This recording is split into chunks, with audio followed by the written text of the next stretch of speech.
नमस्कार मित्रों, मेरा नाम है विजय शंकर सिंह और मैं नियमित रूप से शेयर बाजार पर वीडियो लेकर के आता रहता हूँ। तो आज पुनः आप सभी का एक नए वीडियो में स्वागत है।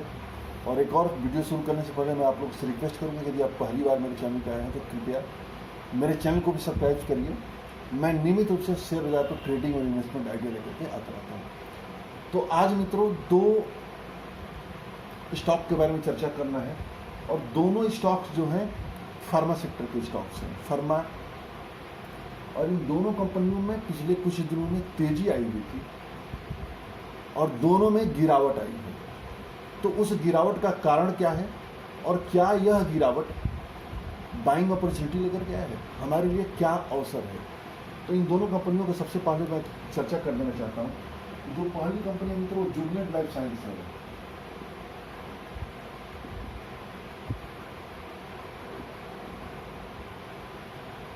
ये फार्मा एंड केमिकल सेक्टर की कंपनी है और जो दूसरी कंपनी है वो एस्ट्राजेनेका फार्मा है। एस्ट्राजेनेका फार्मा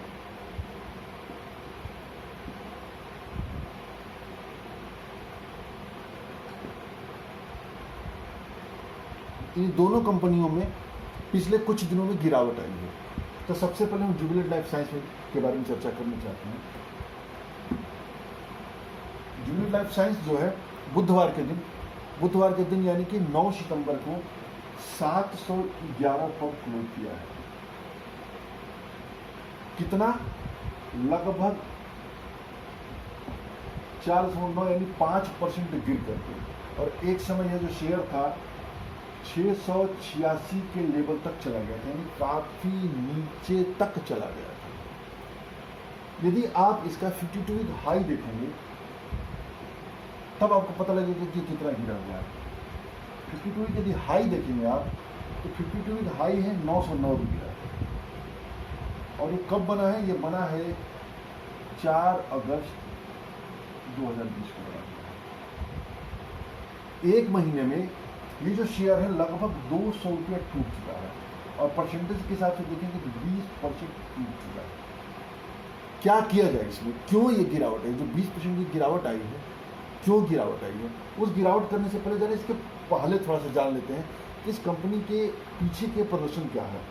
यदि आप इसके पीछे प्रदर्शन देखेंगे 1 वीक में -10%, एक महीना में यदि आप रिटर्न देखेंगे -15%, 3 महीना में +27% का रिटर्न है। 3 महीने में पॉजिटिव रिटर्न है। 6 महीने का देखेंगे तो 55%, यानी कि देखिए 6 महीने में इसने 55%, यानी यदि 10,000 रुपये लगाया गया होता उसकी वैल्यू 15,000 रुपये कर दिया था। यदि एक साल में देखेंगे 45%, 2 साल में -13% और 5 साल में 123%। 5 साल में इसने पैसे को डबल से ज्यादा किया हुआ है इस कंपनी में। मार्केट कैपिटल इसका आप देखेंगे, मार्केट कैपिटल इसका जो है 11,377 है, यानी मिड साइज कंपनी है। और इस कंपनी में जो बीच में तेजी आई थी उस तेजी का कारण जो रहा, मार्केट के दिग्गज निवेशक मिस्टर राकेश झुनझुनवाला, इन्होंने इस कंपनी में अच्छा खासा स्टेक खरीदा था। जिस समय स्टेक खरीदा था उस समय मैंने वीडियो बनाया था और मैंने बताया था कि किसी भी शेयर का इसलिए नहीं खरीदारी करनी चाहिए कि कोई उसमें दिग्गज निवेशक खरीदारी कर रहा है। उसका रिस्क लेवल, उसका अनुभव, पोर्टफोलियो, कई चीज़ें हमसे आपसे जुदा होती है। इनका 16,000 करोड़ से ऊपर का पोर्टफोलियो है, हमारा आपका 16 करोड़ का पोर्टफोलियो नहीं होता। तो जमीन आसमान का अंतर है, इसलिए कभी भी किसी का अंधानुकरण नहीं करना चाहिए। खैर उसके बाद ये मार्केट में तेजी आई और आप देखिए शेयर कितना नीचे चला है, 20% टूट चुका है। तो गिरावट के पीछे कारण क्या है? गिरावट के पीछे पहला जो कारण है मित्रों, वो कारण है कि जो जून जो तिमाही समाप्त हुए उसके आंकड़े आए तो प्रॉफिट में 52% का गिरावट आई है। यानी जो लाभ है, प्रॉफिट आफ्टर टैक्स जो कहते हैं, वो 52% गिरा है। गिरा कितना है? 185 करोड़ से 88 करोड़ पर चला गया। भयंकर गिरावट है। तब जबकि इस समय केमिकल फार्मा कंपनियों का बिजनेस ग्रो हो रहा है और इस कंपनी का बिजनेस डाउन हुआ है। तो क्या कारण है? जाहिर सी बात है, कहीं ना कहीं कुछ ना कुछ कमी है जिसकी वजह से डाउन हुआ है। यदि आप रेवेन्यू को देखेंगे तो रेवेन्यू भी मित्रों लगभग 13% गिरा है। इन दोनों मामले में कंपनी ने निराश किया निवेशकों को। और तीसरा जो बड़ा कारण है गिरावट का, वो कारण है इसका एक सीएफओ है। सीएफओ मतलब कि चीफ फाइनेंशियल ऑफिसर मिस्टर आलोक बैस।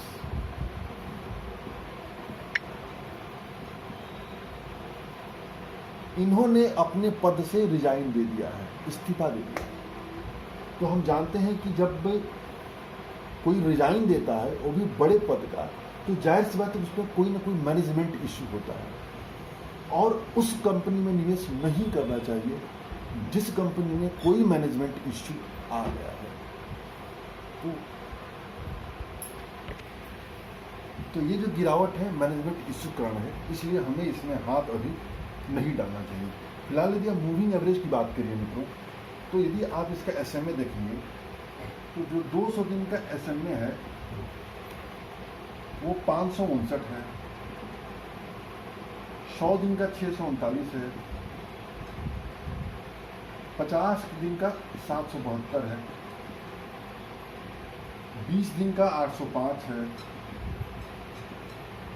और 5 दिन का 777 है। यानी ये जो है 50 दिन, 20 दिन, 5 दिन जो शॉर्ट टर्म के लिए ट्रेडिंग के लिए यूज किया जाता है मूविंग एवरेज, उसके नीचे ट्रेड कर रहा है। अन्य चीज़ें इसके बारे में जानना चाहेंगे मित्रों, तो इसका रिटर्न रेशियो थोड़ा देख लेते हैं। आरओई यदि देखेंगे तो 17.25 है, ठीक है। आरओसी यदि आप देखेंगे तो आरओसीई इसका है 15, ये भी सही है। आरओए रिटर्न ऑन एसेट देखेंगे आप तो 7.60 ये भी ठीक है, कोई दिक्कत नहीं है। और डेब्ट इक्विटी रेशियो देखेंगे तो 0.83 है। तो डेब्ट इक्विटी रेशियो थोड़ा सा ज़्यादा है। तो मैं यही कहूँगा मित्रों कि इससे अच्छी फार्मा कंपनियां और भी हैं जहां हम दाव लगाकर खेल सकते हैं। इससे बेहतर मौके और भी जगह मौजूद हैं, तो हम इसको एवॉइड कर सकते हैं अभी के लिए भी और बाद के लिए भी। और इसमें एंट्री करना ही है तो जब तक मैनेजमेंट क्लैरिफाई नहीं कर देता जो आलोक बैस ने रिजाइन दिया है, क्यों दिया है, किन हालात में किया है, और उस कारणों का निवारण नहीं हो जाता है, तब तक इसमें हाथ नहीं डालना चाहिए। तो अब बात करते हैं एस्ट्राजेनेका फार्मा के बारे में।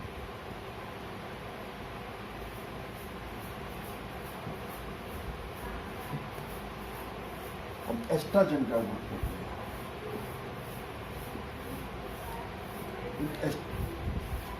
यदि एस्ट्राजेनेका फार्मा की बात की जाए मित्रों, 4074 पर ट्रेड कर रहा है।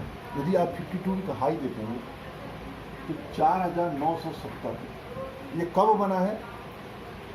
8/9/20 को बना है, यानी 8 सितंबर 2020 को इसने नया हाई बनाया था 4970, और 2 दिनों के अंदर अंदर 4074 यानी कि लगभग 900 रुपये टूट चुका है इसलिए। और परसेंटेज के हिसाब से देखेंगे तो लगभग 18% टूट चुका है।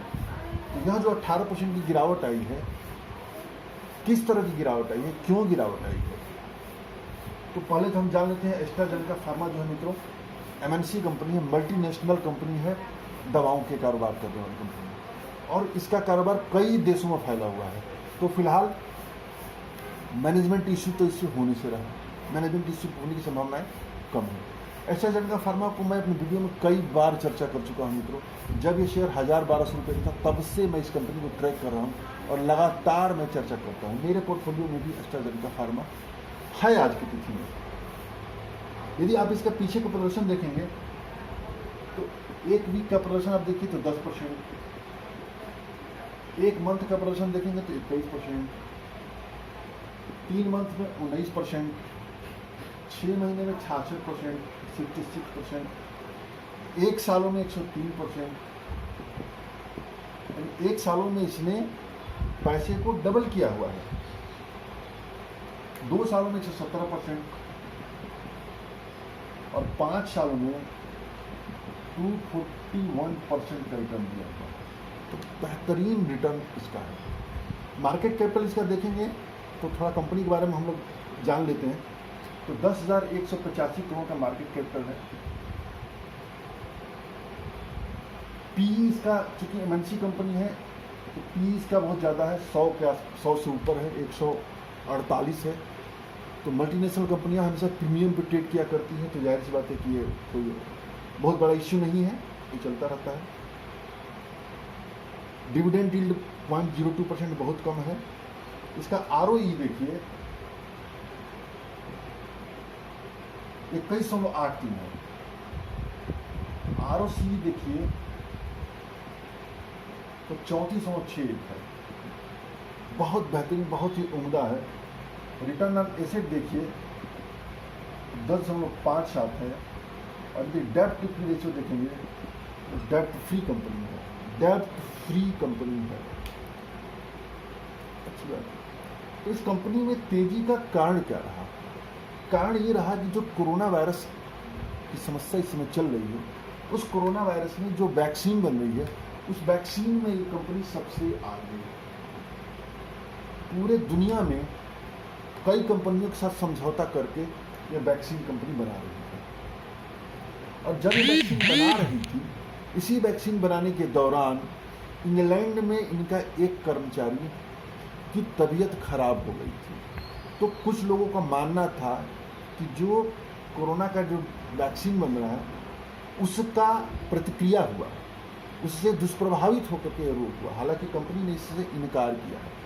तो जो तबीयत खराब हो गई, उस तबीयत खराब होने के दृष्टिगत कंपनी ने जो वैक्सीन का जो थर्ड स्टेप था, थर्ड चरण था जिसमें टेस्टिंग चल रहा था, उस टेस्टिंग पर रोक लगा दिया।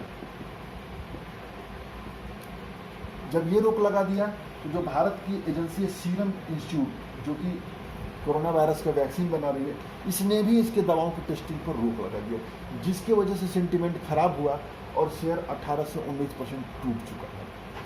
तो ये जो समस्या है, समस्या अल्पकालिक समस्या है, बहुत बड़ी समस्या नहीं है।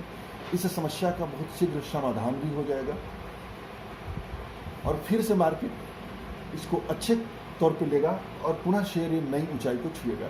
मेरा अपना मानना है मित्रों, इस शेयर को यदि महीने से 2 महीने के दौरान होल्ड किया जाए तो आसानी से अपने नए हाई की तरफ अग्रसर हो सकता है, नई ऊंचाई को छू सकता है। और इसके अतिरिक्त यदि पोर्टफोलियो बनाया जाए तो और भी बेहतर माहौल होगा उसके लिए। पोर्टफोलियो का एक बेहतरीन स्टॉक है फार्मा सेक्टर का, तो बेहतरीन है, उम्दा है। तो आज के वीडियो में मैंने 2 कंपनियों के बारे में चर्चा किया, Jubilant life science, thumb down, AstraZeneca pharma, thumbs up.